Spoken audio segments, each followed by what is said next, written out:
you haven't met us before, MAIA is a Black-led organisation exploring art and culture as strategy for liberation. My name's Grace. My pronouns are she, her. I'm a white woman with long brown hair, some gold hoop earrings and a black cardigan on. I'm part of the MAIA team, and I've been supporting Adeola in producing this event, which forms part of a radical imagination lab, which has been curated with Daniel Oduntan, and is exploring returning to Black frequencies. How do frequencies invite us to move, shapeshift, and restore connections with our ancestral and future kin? This talk marks the first part of Adeola's exploration, so it's very much a seed into other events, which we'll share in the chat as well. I just wanted to set some rules of the space, some sort of ground rules. So we welcome all forms of engagement: speaking, writing, observing, listening. We treat one another and each other's ideas with mutual respect. We take space and make space, try to sense when to lean in or step back.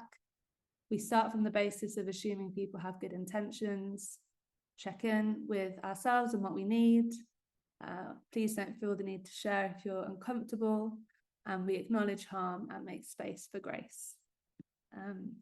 So we are so honoured today to be joined by Adeola and Rawle Gibbons, playwright, director and educator based in Trinidad.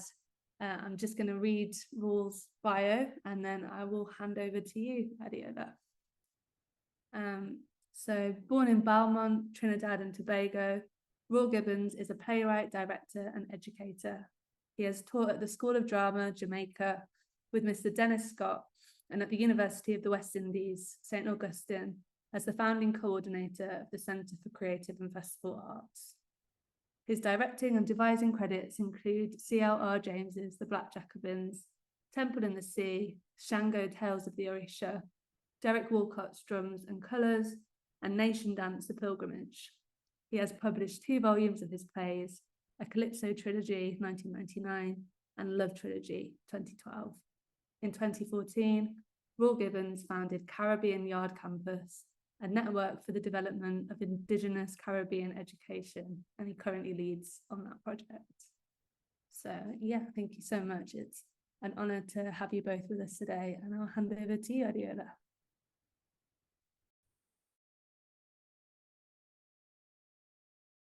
Thank you so much, Grace. Okay, I was just gonna say I can't find him. I can't find. Yeah. Well, oh, my laptop just got going. So. Fantastic. Right. So good to have you here. I'd like to start by handing over to you to just kind of open up the space for us and kind of welcome those we see and those we don't see, those who are here and those who are with us but not with us right now. Very good, thanks. Yeah. Well, you know, we always give thanks, first of all, to our ancestors, to the energies that brought us here. We ask to open the way for us in all our efforts. We appeal to our ancestors. Shileku. Shileku fuwa ulua. Shileku fuwa. Shileku fuwa ulua. Shileku fuwa.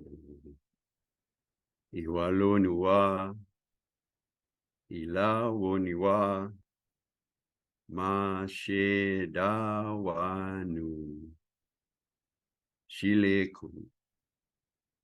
Wow. We ask our ancestors to be with us, open the way for us, guide us. We give you thanks. Ashe. And today, you know, today is really special because in doing that, I want to also acknowledge and give thanks to the life of my father, Rawle Gibbons, who crossed over, who joined the ancestors today, 9 years ago. So special thanks Rawle Pearson.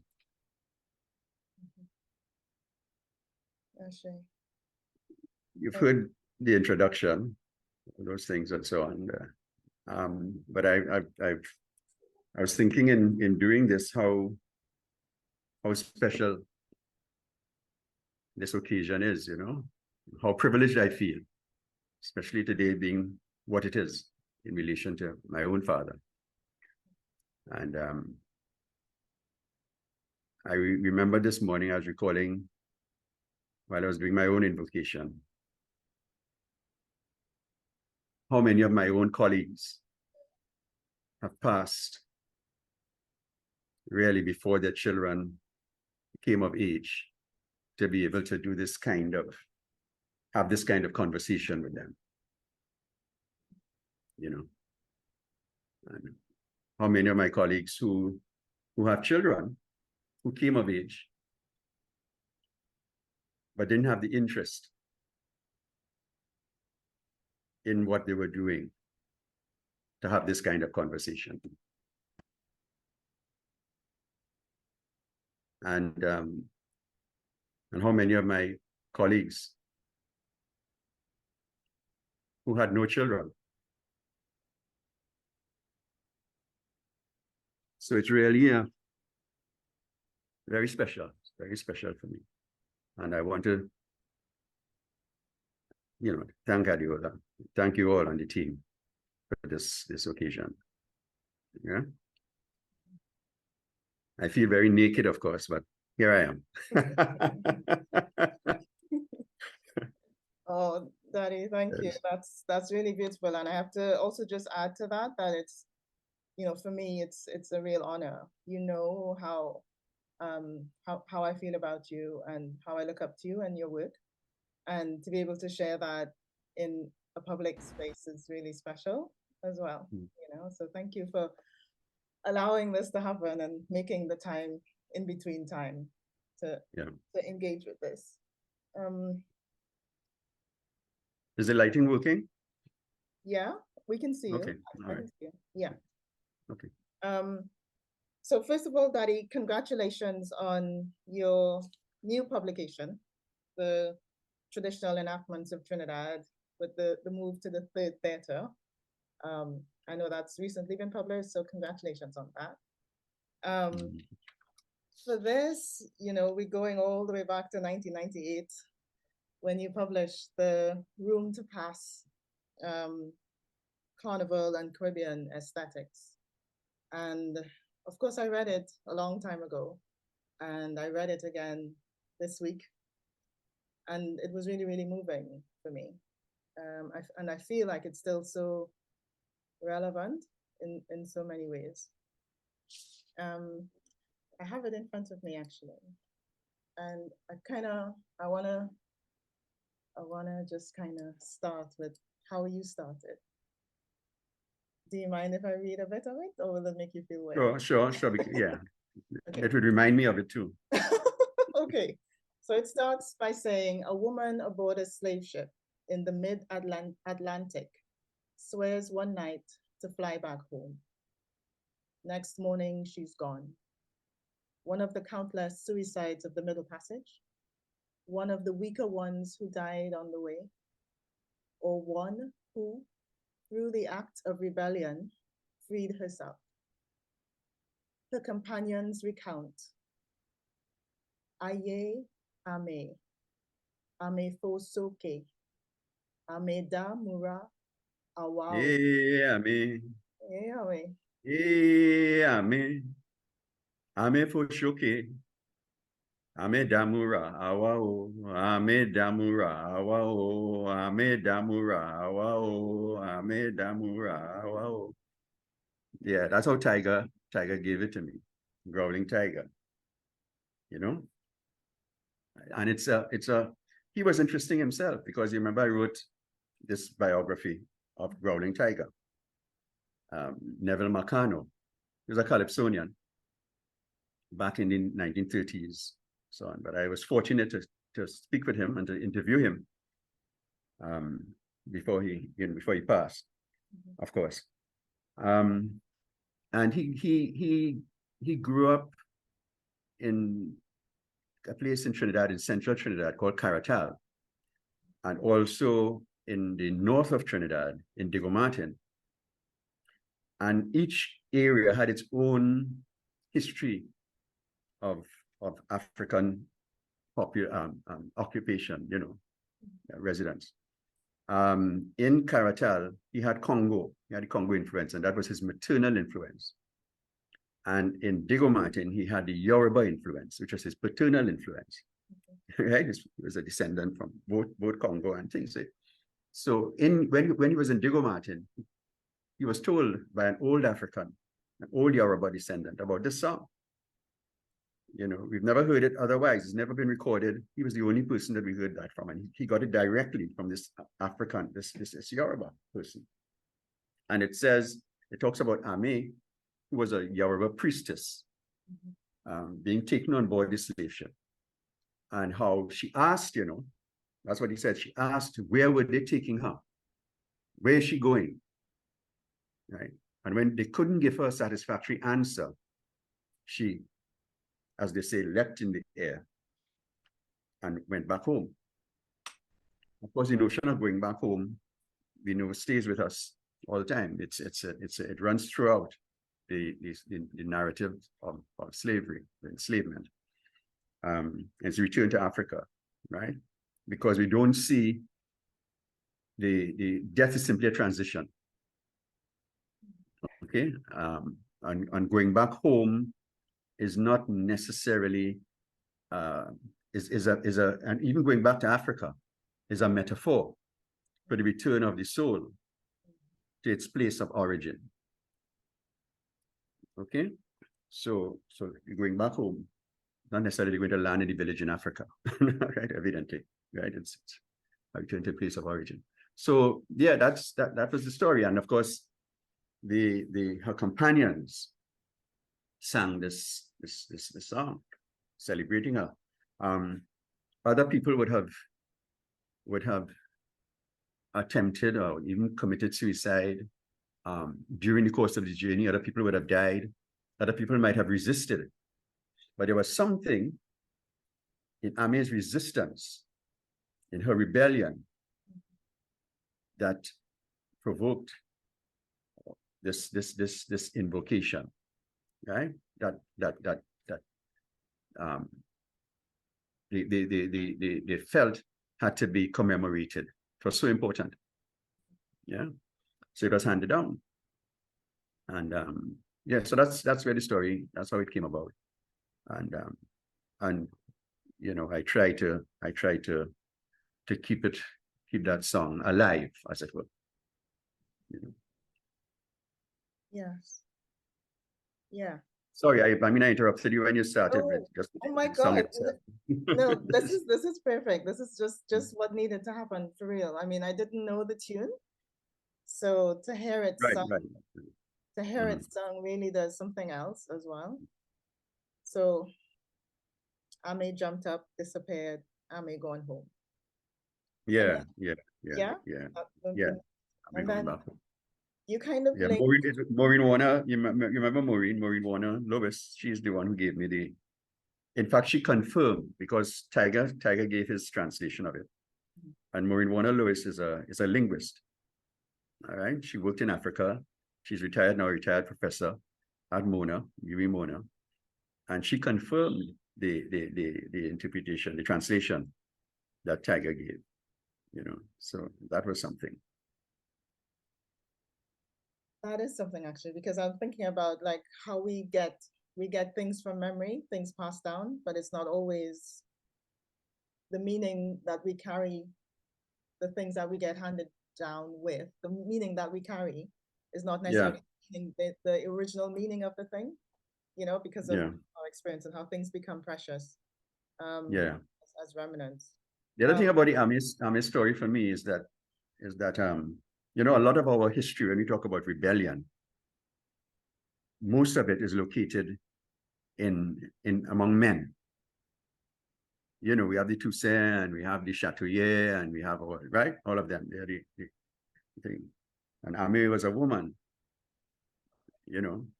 and I'm sure that there were a lot of women who rebelled, mind you.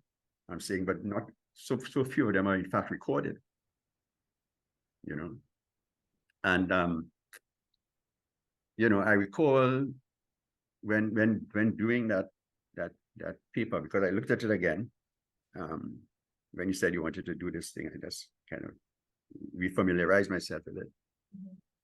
And what struck me really with it was the importance of the woman, the female, you know, as a locus of power, you know. And I feel that I feel very strongly about that, you know, because it's something that keeps cropping up in my work, you know. I didn't notice it until some time ago when I was doing something on Ogunayan again, and I pulled out this speech for that occasion. Can I say it? Can I read this? Yeah, go for it.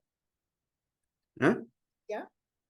Yeah, I don't think it takes us away too far, but Ogunayan is one of the plays that I did, right? Mm-hmm. It's a play on steel band, right? It's talking about the history of steel band, the origins of steel band from a African spiritual point of view, tradition, right? It really works through the Yoruba myth of Ogun and Oshun.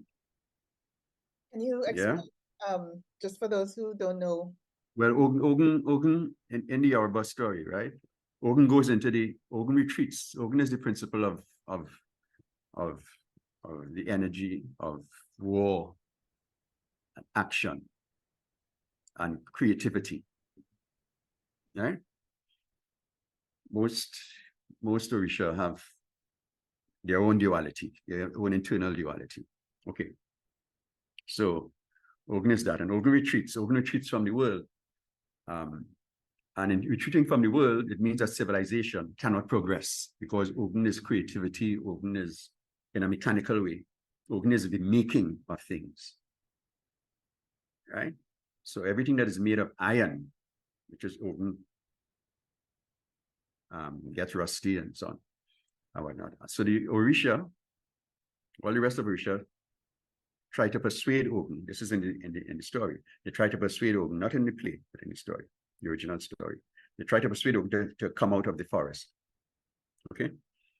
And the only one who is able to do so is one of the younger Orisha, Oshun.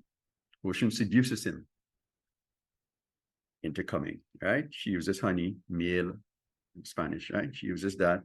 And it's I mean, yeah, I really found out about this through the work of Gloria Rolando, a Cuban filmmaker, because she makes a film. She made a film on it, right? And Oshun seduces him, you know, and draws him out and so on into the thing, and he comes out. You know, woman again, draws him out, brings him into the thing, right? Out of the forest. And for me, that becomes the story really of our enslavement. Ogun's retreat, when civilization can't grow, we're struggling, and then Oshun bringing him out, right, to reconnect with us, and that gives us a kind of liberation. That gives us the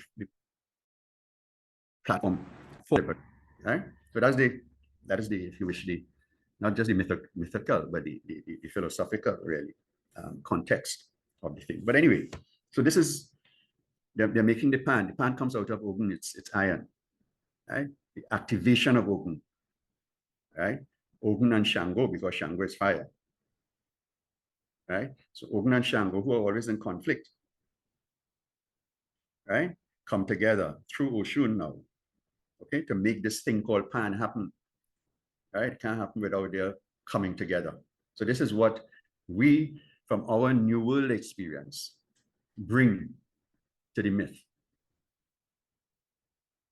Right? It's that's our responsibility really to add to the myth, to develop it. Right? So we bring our experience there and enlarge it. So that's the context in which. But there's this woman in the play, you know, Pan was really made by boys, young men, or boys, 14, 15, and so on, in the 1930s, right?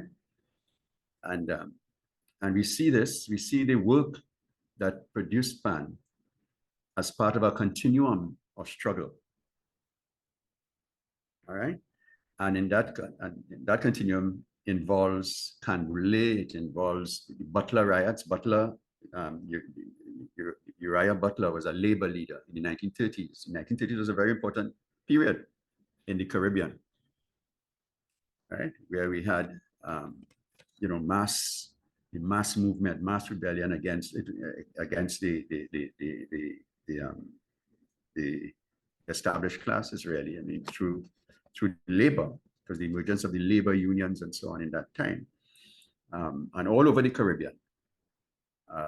There were protests and there were riots and so on. It started in St. Kitts, you know, with the burning of the cane fields, and that spread. It was a conflagration throughout the Caribbean. Right, out of that. So that was a seminal period for us. So, and then later on that was 1937. And then by 1939, we had the Pan.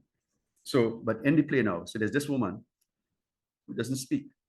She appears, she watches the boys all the time. She's not dumb. What happens is that at some point, she just stopped talking. Right? This is before, this is in the story, before she just stopped talking. So they know her as somebody who does not speak. She used to talk before, but sometime in her story, in her life, she just stops talking. But she comes and she watches the boys making pans, you know, making this thing. And she just comes and she watches them.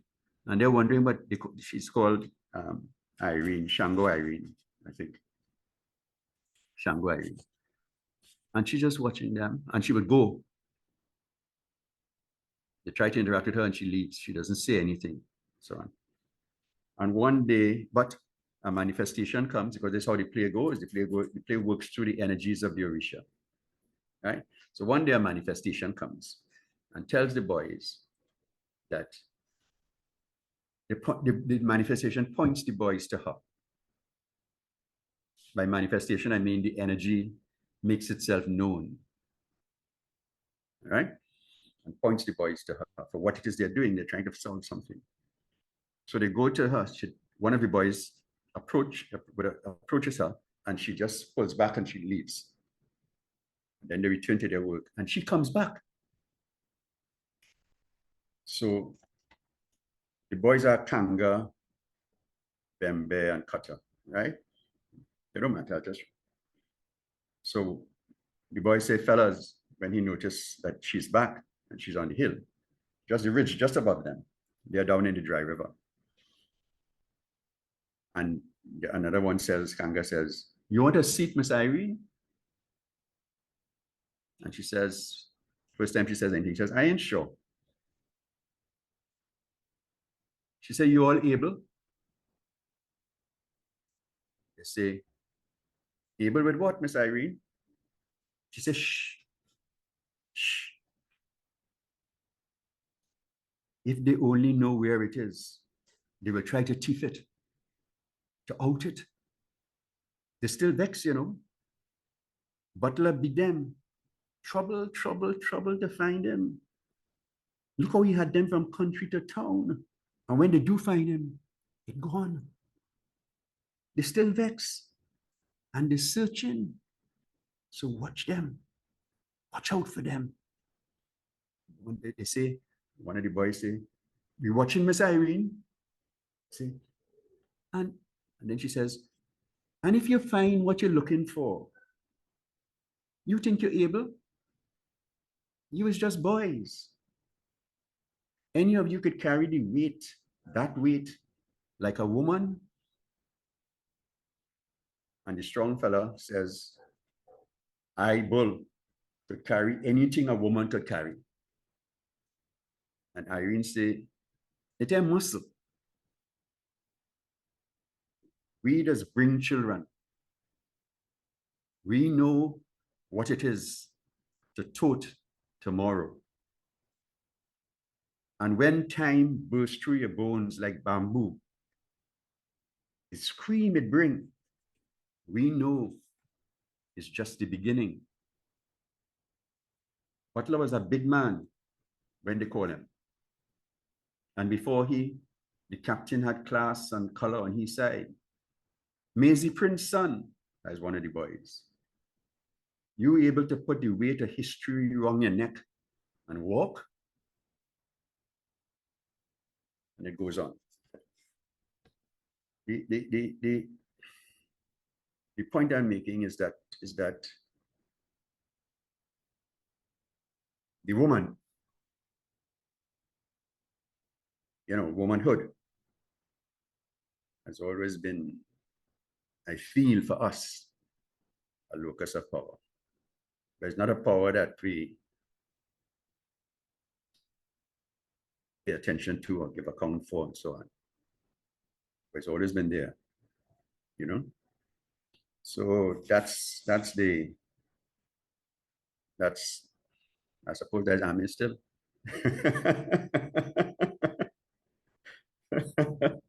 Exactly. Yeah. That is Ame. Further down in that essay, you talk about her needing to be reborn again, that she needs to not be reborn. You said something about she needs to be bred and her offspring needs to kind of like find its place in our, in our creative world. Can you talk a bit more? It's just that's generating. That's the energy that is generated. I think I was talking about that in the context of Carnival, right? When I talk about locus of power, that is both an individual thing. And I mean, I was talking in gender terms just now and saying that the woman is that.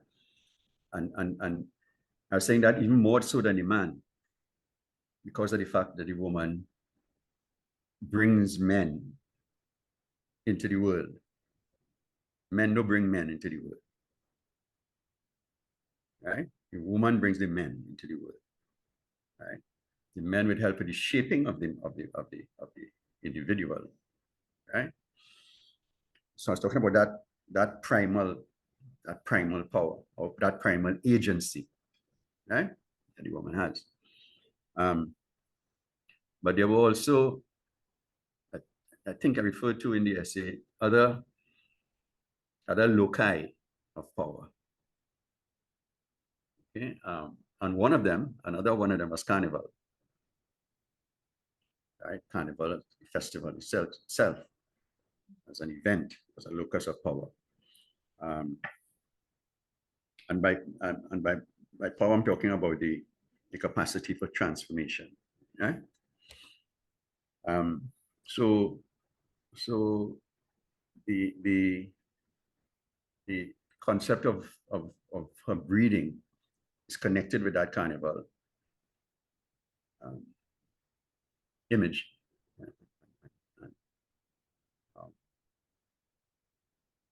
Metaphor, as it were. Because Carnival is a regenerative phenomenon. Yeah. And the sexuality in Carnival is about that. It's not about obscenity. Right? It's about regeneration. It's about fertility. In however that is manifest in different eras. However, it's allowed to manifest or not allowed. When it's not allowed, it perhaps even becomes even more evident, in Carnival. So it was about that. It's about that kind of contesting and emergence of new life. Right? Yeah, so I think that was the context of that particular, if I remember, of that particular note, reference. Yeah. You talk about theater, performance, and transformation. Do you feel like they are actually the same thing, or aspects of the same thing, or that what is the relationship that you draw from the three of them? Theater, performance, and transformation. How is that, how you see those working together? Well, I keep defining and redefining theater and performance as I go along. So, at different stages in my life, I always, whatever definition I have is what works for me at a particular point in time,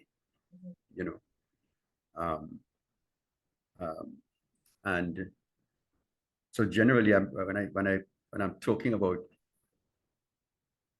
theater, performance, transformation, if you will, in that progression,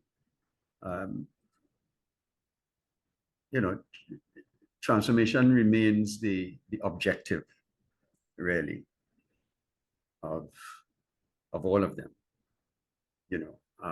and theater specifically. I see theater as a medium that has again, I'm coming back to the business of a locus of power, because it is a locus of power in the sense that it creates, through theater, we create a term that I use there, force, force, which is like focused energy, and what gives that focus in theater, specifically the act of theater, because not so much in you work as a playwright or you work as a, if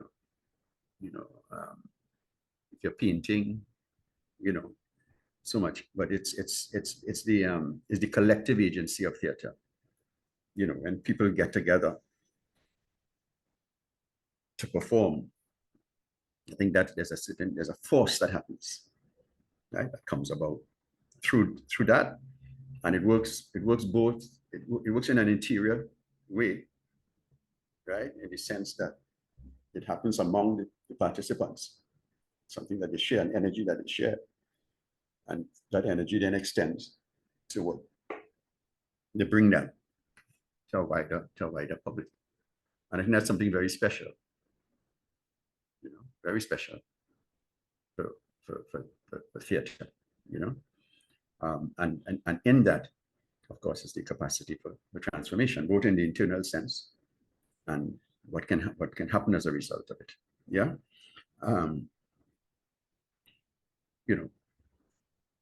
Performance is more, I'm not sure how I use it there, but it's for me, it's wider, it's more varied in the sense, of course, I tend to think of performance as embracing social performance, like what we're doing now.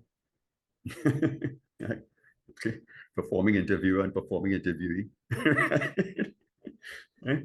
And so on.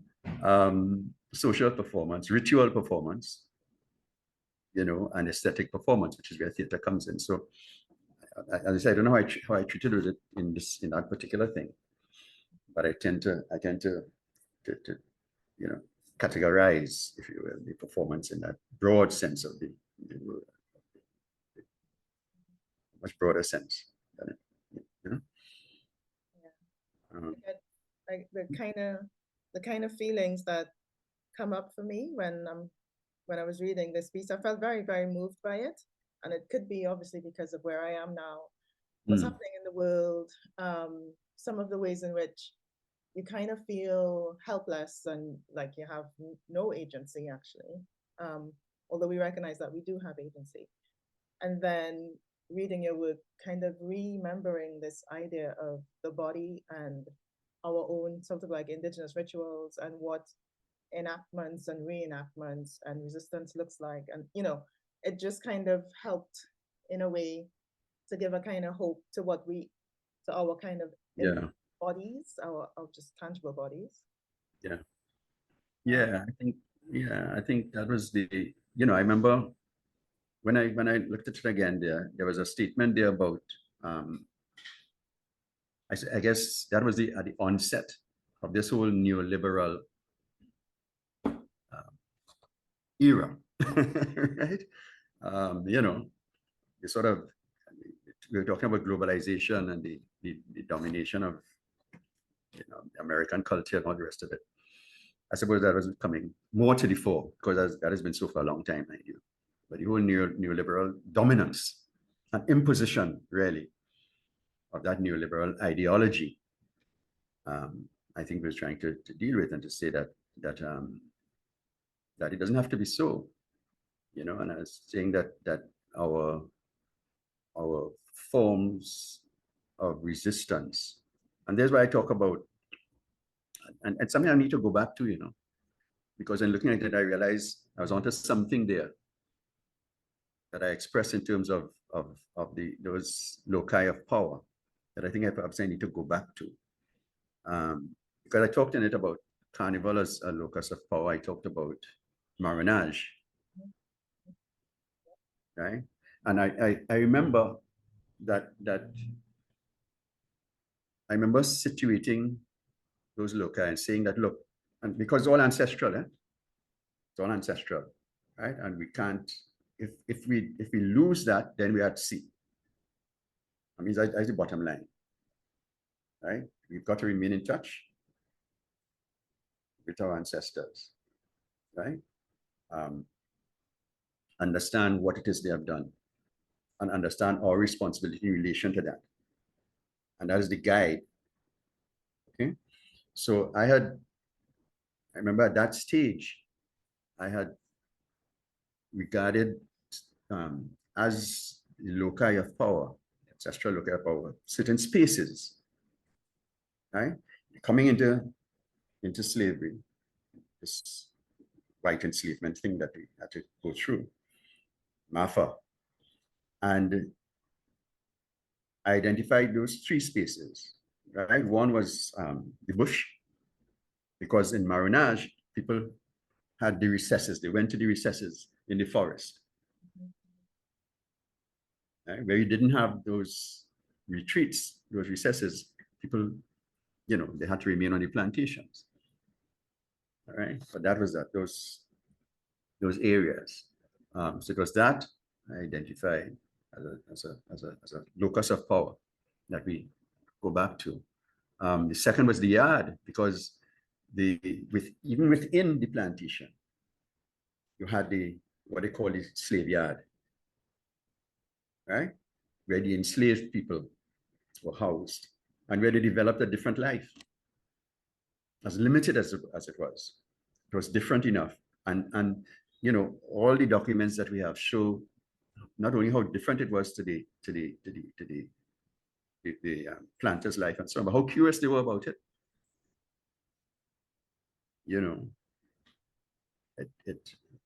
you know, when you look at the Congo Yard in New Orleans, for instance, you know, which was celebrated every Sunday and so on, enslaved people would come there and do their dances and so on, and all the commentaries that we have, because those were the documents that we read at the time. Sure. So the integrity of the body, because they were curious about it, because the body was doing something different, and the body could not be conquered. It could be burnt, it could be lynched, it could be mutilated in all kinds of ways. It could be dehumanized from externally, but it could never be conquered. Yeah, because it is spirit. That is what it is, and that's where that's the touchstone. That is what we work from. Right? If there's one reality that I am certain of, absolutely, is the reality of spirit. And I'm not a religious man. I'm not talking about anything religious. I'm talking about spirit. Yeah. So that's how we fight. And that's how this woman, you know, she says, the same Irene. I like her, you know. I like this one. She says, she's telling them about, a bit later on, she's telling them about Canboulay, you know. And she said, the rage going on long before Canboulay. And they say, Canboulay? She said, the battle for Carnival. And one of the boys, I hear about that from my grandfather. It happened right there in Heliard. And another one say, who win? And she says, Irene says, we still here. They feel power is uniform, is a uniform or a gun. They're so stupid. We just make Canboulay. They feel that we stand for nothing, that we don't count. Right? So they come to arrest him and so on. She goes on with the butler thing. But the point is, we make Canboulay. You know? And that's spirit. That's Obia. Right? And that's how we work. So the yard, that, and that gives that. And then the third space, the locus of power, was the street. The street became the space in post-emancipation, in the post-emancipation era, right? When we left the yards, when we left the slave yards, and we came to Port of Spain, the barrack yards, and so on, and from the barrack yards into the street, right? And that the street is where we perform our acts of possibility, our acts of transformation, and so on, where we show the magic, right? Where we obey the place, jump all over the place, dance all over the place. You know what I mean? Mash up the fete. Right? And when we're done with it, the place is never the same again.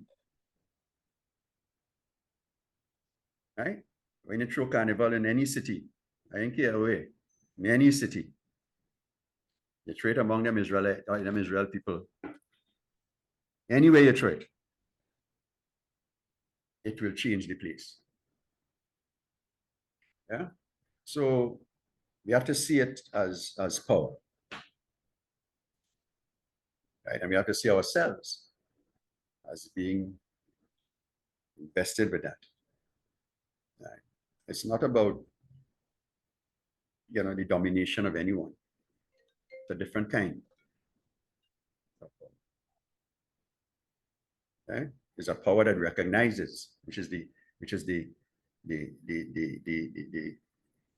essence of Carnival, that recognizes the oneness of humanity, no matter what. No matter what. It's not an easy lesson. Everything around you would contradict it. It's not an easy lesson. But is it true? So what else do you have to work with? Yeah. Yeah, completely. I remember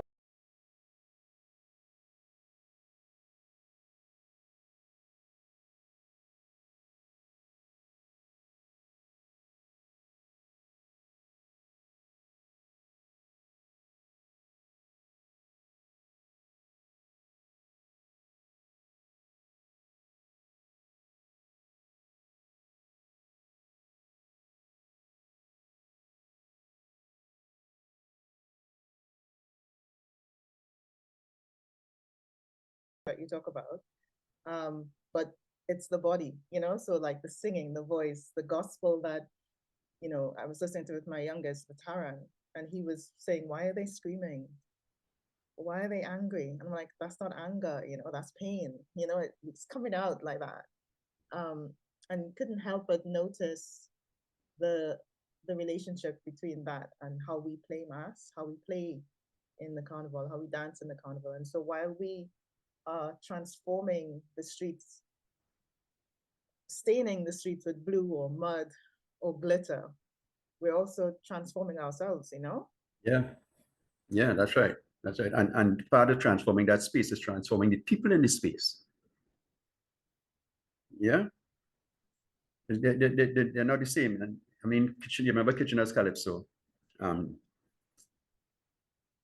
Who gave them the okay that they could have Juve? I think it's called Who Gave Them the Okay. And he talks about starting 20 Trinidadians decided to start up a Juve band, right? Just so. And he asked him, who gave them the okay? Nobody had to give them the okay. They just take it upon themselves to start up this Juve band.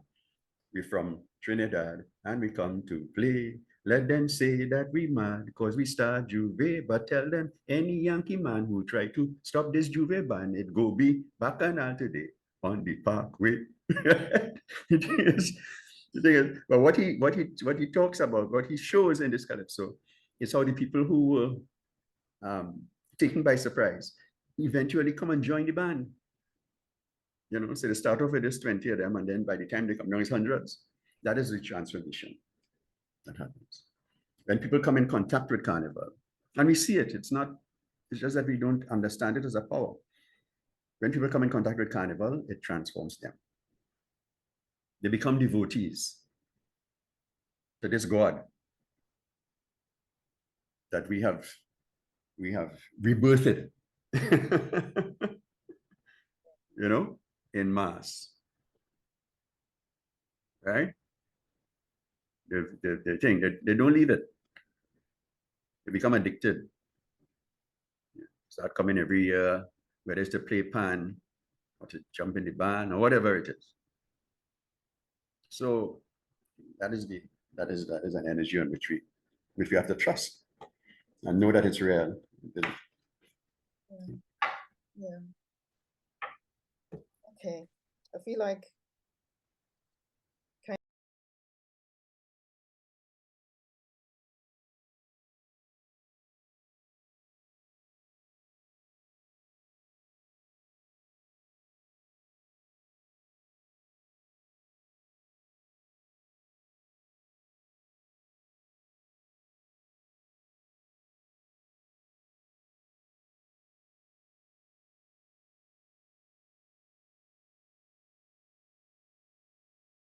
You know, one of the things that I think my work did, I'm not saying it's the only work that they did, I'm talking about my work, did, was with Canbule in particular, is the creation of a communal space within the drama and the performance. Now that was always very, you know, we have always something I've always worked toward. In that you know when our people are in any event, but I knew it from looking at in the cinema when I was growing up, you know, we were always commenting on some of what's going on. You wouldn't leave the people on the screen alone. Hey boy, hey, I'm told you, hey, you real stupid boy. Hey, don't go there, boy. Hey, watch that woman, boy. Hey. You know what I mean? We always involved in the action, right? People carrying on with it. And that is so that was always important for me. How do you find a way? And then of course, afterward, when the guys come out of theater, they would reenact the whole episodes and so on, when they're liming. So I felt that the drama had to somehow incorporate that. Had to, you know, not only represent that, but make it happen too, you know? So we created these spaces, you know, all the plays that we have done that have become communal spaces where people from the audience can enter the drama and perform, right? Of course, other people have done this in various ways and so on, you know, different kinds of theater. The guy in Brazil, his name is slipping me now, but you know, yeah, those theater forms. But I'm talking about what is true to us now, and it's, sorry. Yeah, what's true to us. And so that that has been important. And so the idea of community, to my mind, is a constant, and it remains a constant challenge. You know, I never take it for granted. It is, I've used it not only in terms of the dramatic form, but also in terms of constructing when I direct. I don't direct my own work. So when I'm constructing performance, plays, right? Community has been involved in that because they are collaborations. You know, the most important work that you've mentioned there, the Temple in the Sea, the Black Jacobins, Nation Dance, they've all been collaborations with various communities, contributing creatively to the outcome. And then, of course, that has led to what we now have, where we now are, which is also an urgency, which is the Caribbean Yard campus, you know, which is community-based. It's community-based education, an ancestral education in that way. And this is an education that draws on the knowledge and the knowers of the tradition, right? That's the source of it. So it's that kind of sharing and using what we have, what we know, to further ourselves, to develop ourselves, to evolve, as it were. I think that is always is the urgency, you know. Continue with that. I don't know.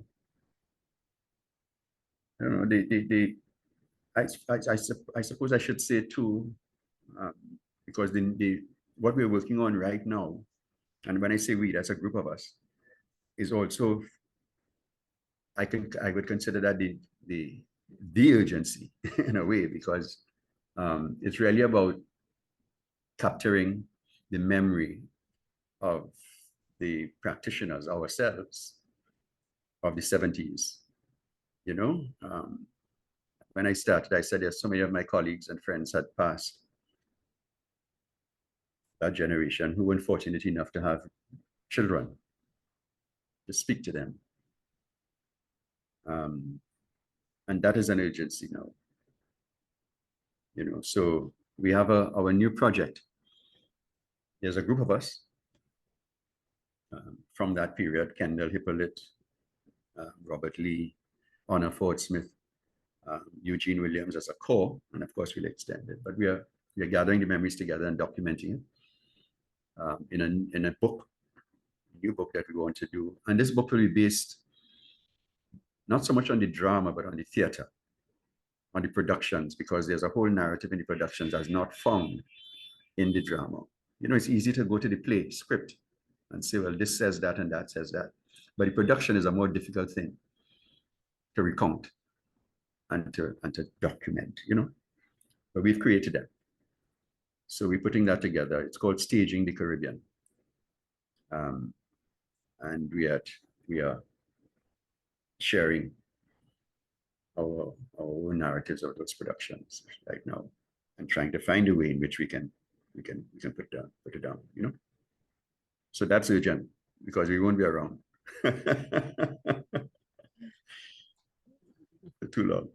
Oh, don't say that. Yeah, you just had to make use of the time. That's the reality. That's the reality. You got to make use of the time that we have. Give thanks for it, you know. Thank you, Daddy. Thank you. Grace, how is that for time? Well, that's nice. That gives us a good sort of time to answer some questions. We can go gently and use as much of the time as feels right. I'm just having a look in the chat. If anyone that's in the call wanted to ask a question, you can come off mute or use the raised hand reaction, whatever works better for you.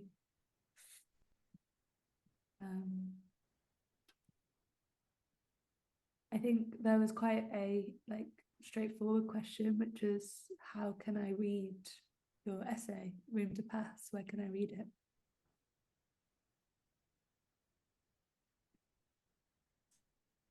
Sorry. Hearing a sultry voice in the back there, but I'm not sure what she's. Sorry, can you not hear me? My voice is going. Where can we read Room to Pass? Where's the essay available? Where's the essay Room to Pass? Oh, where? Yeah, where can people access it? I don't know. I'm not sure. It was published. The copy I have was done by the German. It was given at a conference. It was published by the conference as one of the conference, a paper from the conference proceedings. But I think it was published otherwise. Where did you get it? I got mine from you. Oh, I think it was published. I can try and find out. You know, I think somebody else had done it. I was as you're a playwright, I was interested in your process in how you actually write. Like, do you devise your work? Do you like to be in a room?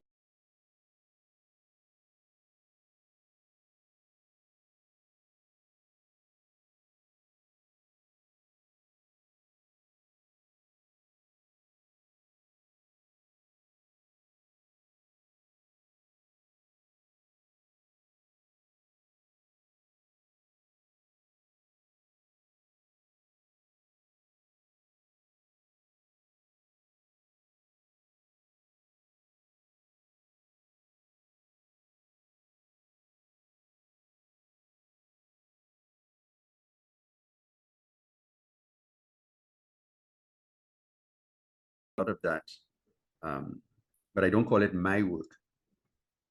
Quite the same. I call it collective creation, right? And I really do enjoy that. Like the latter productions at Creative Arts, Nation Dance. Even when I approach as a director, when I approach a scripted work, as against work that we construct and devise, as you say, I still do it in that collective way. So there's never the same, you know, it's I hardly ever recognize the script for what it is. Yeah, so yeah, there's some of it is devised. As I say, collective construction, collective collaboration, and the work that is mine, the Canberra work that is published in the trilogies. That's what I've written on my own, you know. We have a question from Lucille, who says she would love for Baba Rawle to repeat the full Yoruba incantation that you recited at the beginning. Sure. Shileku, I'll just repeat it. Shileku Fuwa Olua. Open the door for us, or open the way for us. O Lord, Olua, our Lord. Shileku Fuwa Olua. Shileku Fuwa. You own us. Iwalonuwa, you are our owner. Iwalonuwa, you are our owner.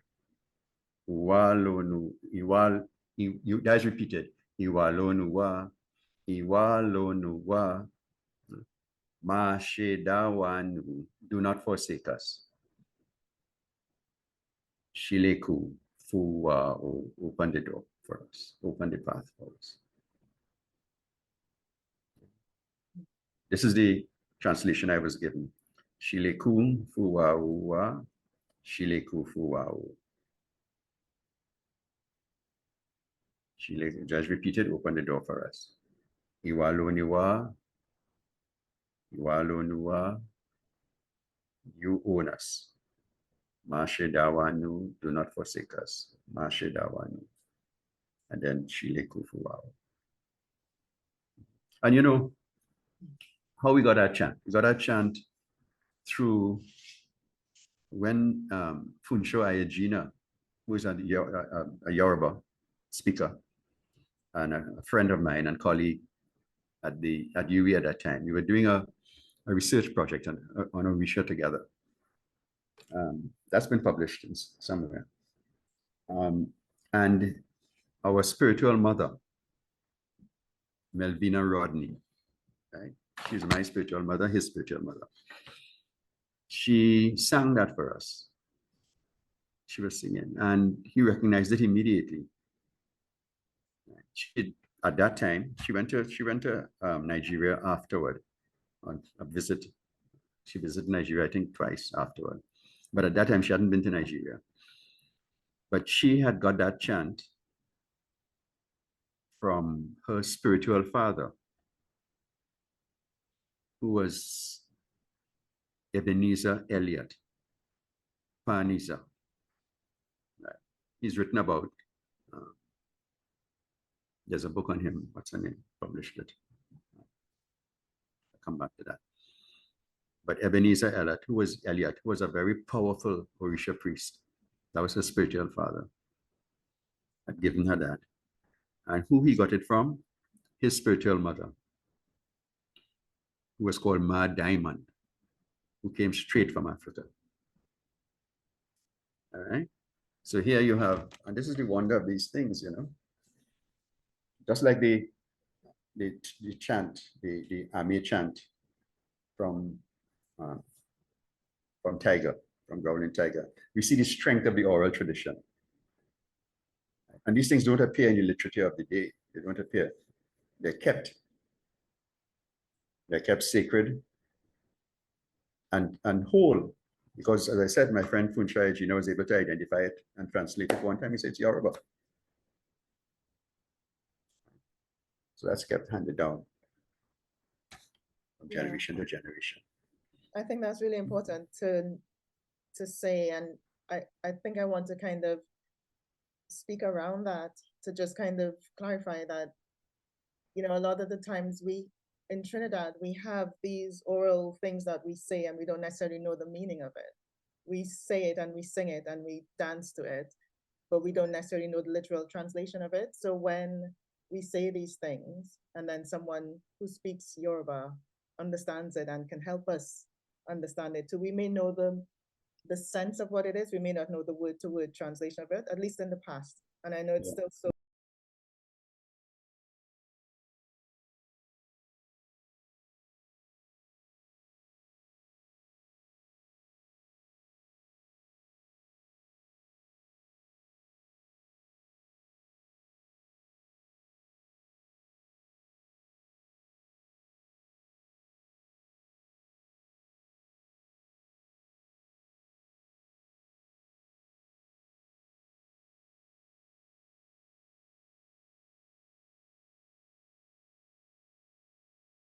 Creole as one thing, what you would call French Creole, right?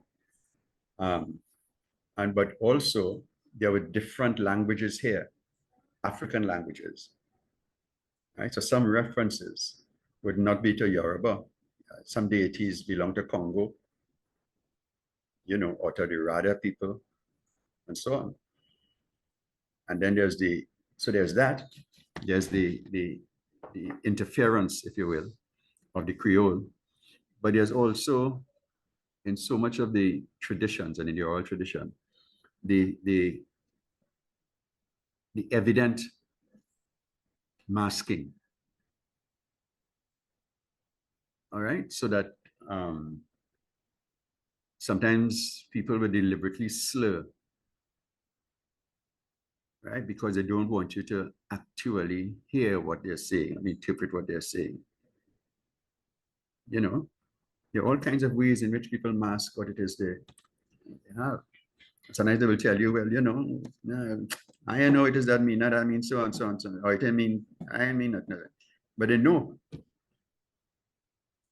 You know, you know what I mean? You have to, so it's always a question of listening and finding the way, and, you know, because they can communicate, not only through the language, it's through the drum. Right? The drum has to be articulate. You know what I mean? And they can say anything. They can say this, they can say whatever. And slur the words, they can thing. But the powers respond to the drum. You know? And when the powers come, they won't speak necessarily in Yoruba. You know, they have to speak a way in which people would understand. So they have their own language, but they show that we understand it. We don't speak Yoruba. So, you know, it's all these things, we kind of moving in between everything. And there was a time, of course, when people, they wouldn't tell. They just wouldn't tell even their children. So the language didn't really remain intact. They wouldn't pass it on. So these little gems that we have, you know, we really appreciate. And sometimes, as I say, they passed on through spiritual children rather than directly through the descendants, you know. And this is what makes this occasion all the more fortunate, that as father and daughter we are sharing. It's not just this occasion, we do it as our lives. We're just putting it out there now. Yes? But we do this, and I want to say there's not only father to daughter, it's also daughter to father. But I have learned a lot, continue to learn a lot from you. In your own practice, the ways in which you have defined what mass is, the way in which you use through your own art, the energies, the Orisha, with integrity, you know, all those things have opened up all kinds of possibilities, the way in which you've, you know, grounded in that diaspora turmoil, lacunae. That's not easy, you know? So I feel like Ami too. You know, regenerating life. So I give thanks. Much love. That's the other energy that I know. So I know the energy, I know spirit. The other thing that I know is love. Truth of love.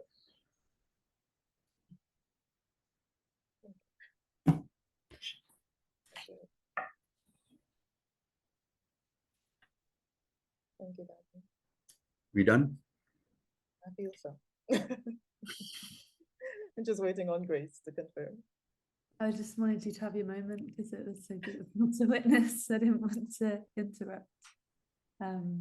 Yeah, thank you so much. That was, yeah, yeah, thank you. Yeah, just very precious. And Thank you all. Thank you all. All right. And I will send if I find the publication for this thing, I'll send it to you. yes, Right. please. Probably good work. Thank you so much, Rawle. Honestly, your wisdom. I could listen to you talk for hours, genuinely. Adeola, thank you for such a beautiful event. Everyone that's here, please stay in touch. Adeola's got 2 other events with us happening over the next few weeks. So there's links in the chat for you to have a look at those through. But yeah, until then, take care, everyone. Thank you so much. Sending love. You're very welcome. You're very welcome. And I heard when you introduced yourself, you talked about your organization being Art for Liberation. Art for Liberation. That's what art's supposed to be about. So congratulations on that. Keep up the work. Okay, great.